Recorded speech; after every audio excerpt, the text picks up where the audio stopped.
Hello, dear friends and enemies, and everyone who is listening to me at the moment. Today, I am going to tell you a story about my life, and I think it is quite important to tell stories, to share our experience, to express our feelings, because deep down we all crave stories. We like to tell stories, and we like to listen to stories. And as a species, we are actually storytelling species, and stories are what make us, and we make stories.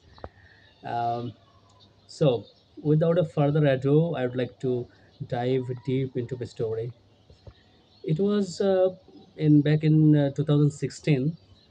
A bunch of friends, including me, we went on a trip to Bandarban, a southeastern Bangladeshi district. It was a 2 day trip, I guess, and it was the 13th April.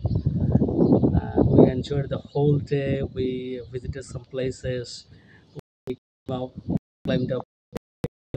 We got aboard a local transport called Chandergadi, and we got to hobnob with some local people, especially the tribals. So we had a field day. We enjoyed the day. The the scenario was quite hard, hard, soothing, and we actually got a lot of things off our chest. And many of our friends actually jumped into kind of naughtiness. Many of us are quite decent, publicly, but the trip I discovered that actually primarily a species who become the best version of ourselves when we are in the lab of nature. Anyway, that is the prelude to the story. So we actually got lodged in a hotel room which is quite near to the river Shangu, and it was quite. Um, it was somewhere around 7 or 8 o'clock in the evening.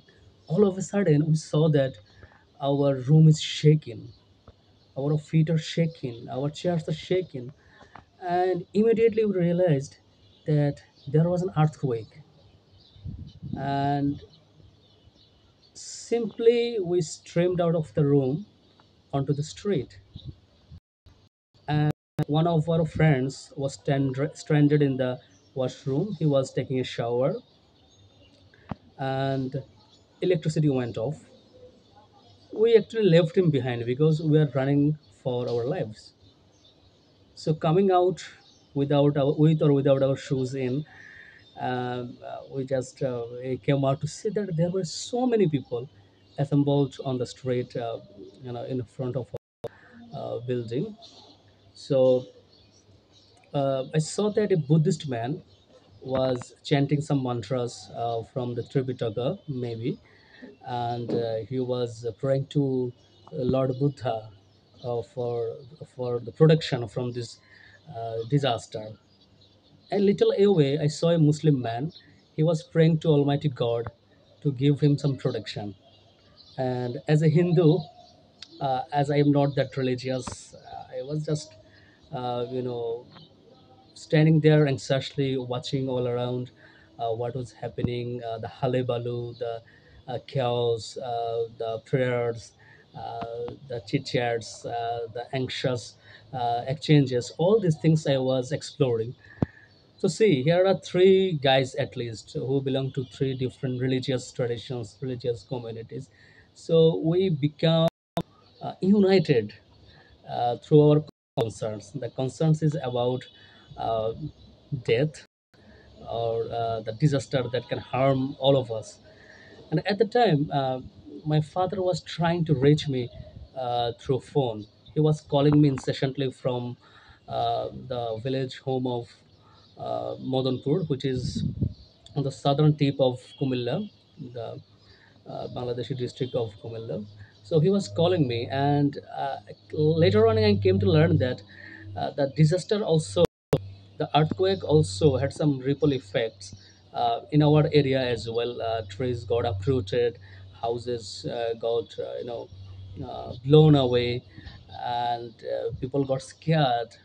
So my father was scared because he could not reach out to me. The cellular network was not working at the moment. Uh, so say, uh, regardless of our caste, trade, rational nationality, religious orientations, our political orientations, we all got united through our common concerns and the concerns for life, for our security, for our protection. We got all vulnerable, and this makes disasters or earthquakes or any disasters for that matter. It can be flood, it can be tsunami, it can be cyclone, and if we extrapolate it, it can be the climate change. So all these disasters are democratic in nature because when they touch, they do not consider who is Hindu, who is Muslim, who is Christian, who is anything. And that also has some silver lining in the sense that we understand we all humanity, we are one and the same, no matter how we fight over some religious differences, our national differences, our ethnic differences, our linguistic differences.